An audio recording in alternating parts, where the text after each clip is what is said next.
Bonsoir tout le monde, j'espère que vous allez bien, j'espère que vous vous portez bien. Je sais que je suis dans un lieu insolite un petit peu pour les membres de notre communauté. Vous n'avez pas l'habitude de suivre les émissions d'Algérie partout là, depuis un lieu aussi inédit, aussi insolite. Mais j'avoue que j'en ai marre de la maison, j'en ai marre des studios fermés. Lorsqu'il faisait beau, je vous emmenais avec moi en promenade sur des sites de villégiature pour essayer de savourer un petit peu avec moi quelques rayons de soleil qui bercent là, qui avec beaucoup de tendresse et qui flirtent plutôt avec les paysages verdoyants de la France.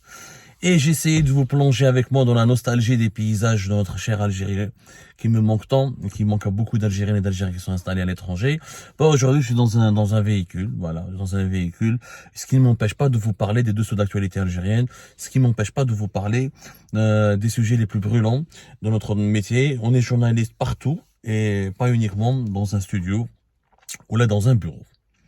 هنحكي لكم اليوم يا جماعة واش راهو صاري في ماشي واش راهو صاري يعني على بالكم واش راهو صاري. لو سوجي هذا حكينا عليه ديجا. العلاقات المعقدة بين الجزائر ودول الخليج. Les relations très complexes en ce moment entre l'Algérie et les pays du Golfe. À Sharm el-Sheikh يا جماعة, la majorité des émirs, pour ne pas dire tous les émirs les plus importants des pays du Golfe, ont participé à Sharm el-Sheikh au sommet de la COP27, qui est la rencontre internationale, je dis bien la rencontre internationale des Nations Unies sur les changements climatiques. Mohammed Ben Salman, le prince héritier d'Arabie Saoudite, Mohammed Ben Zayed Al-Nahyan, le président héritier le président des Émirats Arabes Unis, les deux monarchies les plus importantes du Golfe, les deux pays les plus riches et les plus importants des monarchies du Golfe, ont participé aux travaux de la conférence internationale de la COP27. Ils étaient là. Et pourtant, ils avaient boycotté Alger.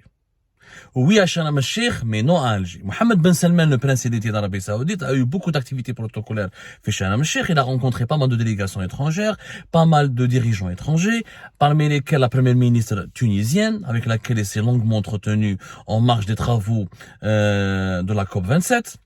Donc, on nous a dit qu'il était malade, soit disant qu'il avait un problème au niveau des oreilles, une tension artérielle, que ça l'empêchait de voyager très loin, qu'il pouvait pas prendre l'avion pour faire un voyage de long courrier. Or, la distance entre Le Caire et Riyad n'est pas un petit déplacement.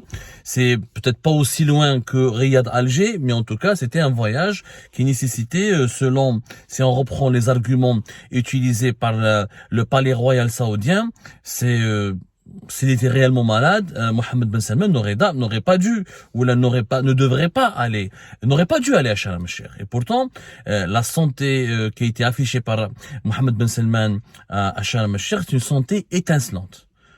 C'est une santé étincelante, rayonnante. Le jeune héritier, le jeune prince héritier saoudien était bien souriant. Il marchait, il roulait, il travaillait, il rigolait, il gesticulait. Rien n'indiquait que le prince d'Arabie Saoudite était réellement malade. En fait, il ne l'est pas. Il ne l'est pas parce que selon plusieurs médias saoudiens, il est prévu qu'il se déplace prochainement, apparemment le 17 novembre prochain, en tout cas au cours de ce mois à Séoul, en Corée du Sud. Et à Sharm el-Sheikh, encore une fois, il a eu une activité très intense, qui contredit l'avis médical du palais royal saoudien. Enfin, le prétexte ou l'argument médical. Cela signifie quoi? Cela signifie que l'Algérie part avait eu raison encore une fois. Que l'Arabie Saoudite, le prince héritier d'Arabie, Mohammed Ben Salman, a boycotté l'Algérie. Il a boudé l'Algérie. Il ne voulait pas venir à Alger. Il ne voulait pas rencontrer Abdelmajid Tebboune. Il ne voulait pas lui serrer la main. Il ne voulait pas rencontrer les dirigeants algériens. Il a un problème particulier avec les dirigeants algériens. C'est aussi simple que cela. C'est aussi simple que cela. C'est ce que nous avions dit depuis le départ. Il y a une crise politique importante entre l'Algérie et les monarchies du Golfe, notamment avec l'Arabie Saoudite et les Émirats Arabes Unis, à l'exception du Qatar, avec lesquels nous avons de bonnes relations, parce que nous sommes très proches de l'axe Qatar-Doha-Ankara, la Turquie. Nous avons de très mauvaises relations et de gros problèmes avec l'axe Le Caire, Riyad et Abu Dhabi. La preuve, Mohammed Ben Zayed a boycotté le sommet de la Ligue arabe d'Alger. n'a pas voulu participer au sommet de la Ligue arabe à Alger, il n'a pas voulu lui aussi se rendre à Alger pour rencontrer Tebboune, pour rencontrer les dirigeants algériens. Il a boudé Alger, il a dit oui à Sharm el-Sheikh. On va me dire, mais non, Abdou, Sharm el-Sheikh, c'est un sommet beaucoup plus important, c'est un sommet de l'ONU sur le changement climatique et c'est aussi important, et c'est beaucoup plus important qu'un sommet de la Ligue arabe, d'autant plus qu'il y a un agenda très important concernant les conséquences néfastes des changements climatiques. Je suis désolé, le sommet de la Ligue arabe était important, ça fait 3 ans qu'il n'a pas pu se tenir. L'agenda du sommet de la Ligue arabe était important, il intervenait dans un contexte géopolitique très brûlant. Il y a une troisième guerre mondiale qui se déroule sous nos yeux. On ne peut pas nier le contraire. Il y a quelque chose qui se passe sous nos yeux. Elle est là. Il y a un nouvel ordre mondial. Les Arabes, leur position, ils sont divisés.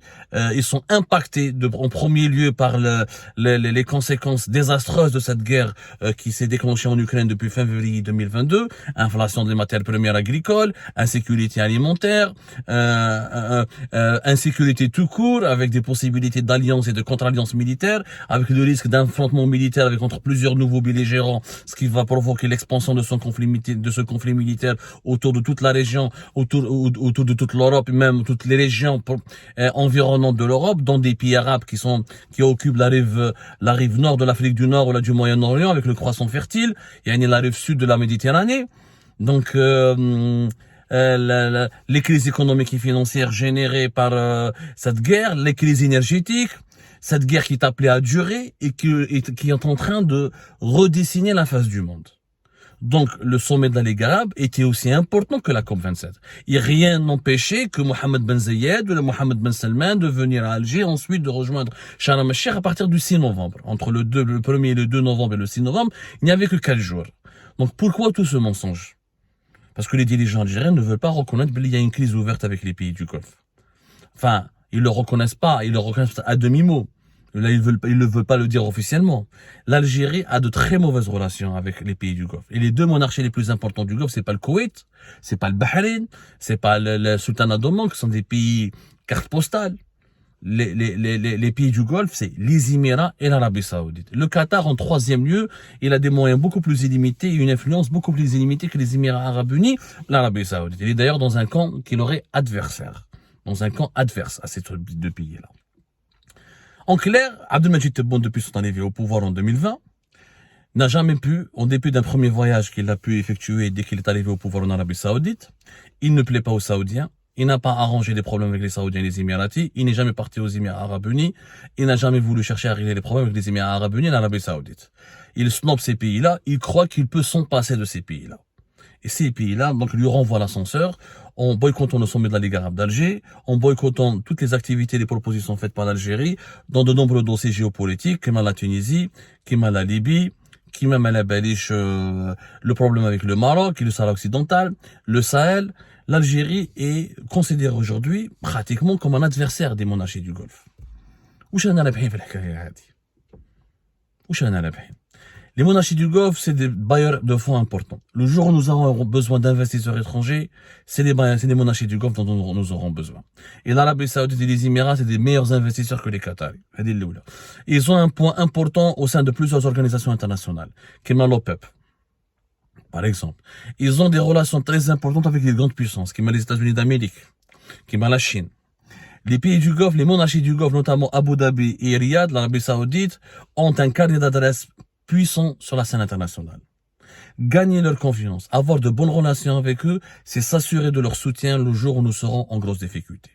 À l'époque de Abdelaziz Bouteflika, nous avons toujours adopté une position équilibriste. C'est-à-dire, nous avons toujours eu ou su comment être bien avec tout le monde, tout en étant sévère sur la nécessité de protéger nos intérêts. On n'a jamais baissé le pantalon, mais on n'a jamais privilégié un pays au détriment de l'autre et on a toujours été équilibriste et pragmatique. J'ai de bonnes relations avec tout le monde et j'essaie de tirer profit de mes relations avec tout le monde.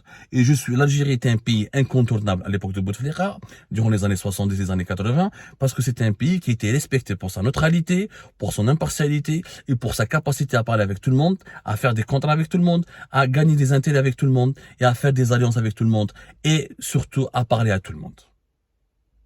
شوفوا la Turquie d'Erdogan دخل في l'OTAN Ami des États-Unis d'Amérique, il essaie d'intégrer l'Union européenne. Ça ne l'a pas empêché d'être l'ami de Vladimir Poutine, d'être l'intermédiaire entre la Russie de Vladimir Poutine et l'Occident, de ne pas d'accepter les sanctions internationales et occidentales contre Vladimir Poutine, de continuer d'accueillir les oligarques russes, les touristes russes, et de continuer à faire des projets économiques avec la Russie. C'est ce qu'on appelle un pragmatique et un équilibriste. C'est d'abord l'intérêt de son pays par-dessus tout. Par-dessus tout. Erdogan soutient le Qatar contre l'Arabie Saoudite et les Émirats. Ça ne l'a pas empêché d'améliorer ses relations avec l'Arabie Saoudite et de se rapprocher de l'Égypte, de Sisi, et d'essayer de rester équilibré et tout en conservant la protection qu'il offre à la monarchie du Qatar. C'est ça l'intelligence. C'est ça le bon sens. D'essayer d'avoir des amis partout et d'avoir le moins d'ennemis possible. Sauf que depuis Abdelmajid Tebboune est au pouvoir, nous n'avons beaucoup plus d'ennemis et très peu d'amis. On s'est réconcilié avec la France après 2 ans de malentendus, de tensions. On est amis avec le Qatar et la Turquie. La Russie, on n'a tiré aucun profit. La Chine, on vient de signer un protocole d'alliance et de renouvellement, d'amitié et des promesses d'investissement, sauf que les promesses sont théoriques, rien sur le terrain. Avec les États-Unis d'Amérique, on subit beaucoup de pression et on suscite leur méfiance parce qu'on est trop proche de la Russie de Vladimir Poutine. Avec l'Union européenne, on se dispute toujours on est toujours en guerre avec l'Espagne. Avec l'Italie, ça va. Avec la France, on vient de se réconcilier. Avec les autres pays européens, ils nous ignorent ou nos rapports avec eux sont très superficiels. علاش نربح لعب انا l'Arabie Saoudite? على نربح لعب Abu Dhabi? Je suis président de l'Algérie. D'abord, mes intérêts de l'Algérie, c'est d'être équilibriste et neutre. Et de pouvoir, encore une fois, parler à tout le monde et de faire des affaires avec tout le monde. Qui est à l'origine de cette doctrine d'hostilité permanente à l'égard de l'Arabie Saoudite et des Émirats Arabes Unis? Le sommet de la Ligue arabe, sans la présence des 2 monarchies les plus riches du monde arabe, n'a pas été une réussite. Parce que les 2 monarchies les plus riches du monde arabe n'ont pas été représentées à très haut niveau. Quelques jours plus tard, ils sont participés avec force et avec éclat à la conférence de Sharm el-Sheikh pour la COP27. Cela signifie quoi? Cela signifie qu'ils ne veulent pas traiter avec l'Algérie, qu'ils boudent l'Algérie, qu'ils boycottent l'Algérie. Et les problèmes entre l'Algérie et les monarchies du Golfe ne sont pas productifs. Ils sont contre-productifs et ils risquent de nous apporter pas mal de soucis. Parce que le jour où nous aurons besoin, encore une fois, de soutien financier et de soutien politique, ce sont les monarchies riches du Golfe qu'on risque de trouver à nos côtés et qu'on devrait